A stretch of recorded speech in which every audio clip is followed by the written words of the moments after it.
so you're new to plants and trees outside and you're trying to figure it out. It's spring. People are telling you to prune stuff. They're telling you have to do all these things to your plants so they're healthy going into the summer. What do you do? First, plants have hardiness zones. Every single plant has a place that it prefers to be grown, and it's called a hardiness zone. Those zones spread all the way across the United States, and they're numbered. So the colder zones are lower numbers, the hotter zones are higher numbers.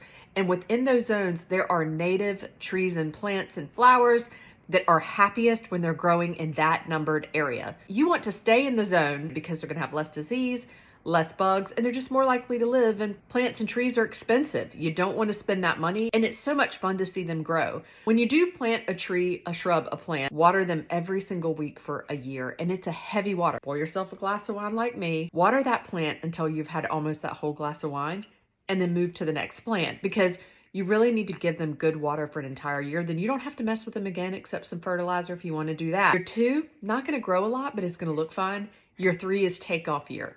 Trees are an investment. They grow much more heavily year 3, and then they really sprout up. People think buying the big tree is actually the quickest way for a tree to grow, and it's actually to buy the smallest tree you can and then invest the time, because the smaller the tree, the less likely it is to from being in that culture shock of a switch from a perfect nursery to your yard, where it's likely not perfect. The next thing is pruning. Make sure before you prune, you know exactly what you have in your yard. Whether you're using Google Reverse Image, a plant app that'll tell you what it is, do not cut anything unless you know exactly what the plant is and when you need to cut it. So think roses, Rose of Sharon's.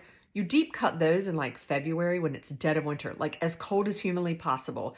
But things like hydrangeas, some of them you never prune, some of them you prune heavy in the winter. You don't want to make the mistake and prune one that you shouldn't be pruning, or you will not have flowers that year. Make sure you do some research. You know your zone when you go to the nurseries to buy plants and trees. And then just remember, have so much fun with it. You know, I went a little crazy buying my favorite plants and put them everywhere. They were really hard to maintain. They're alive now and doing great.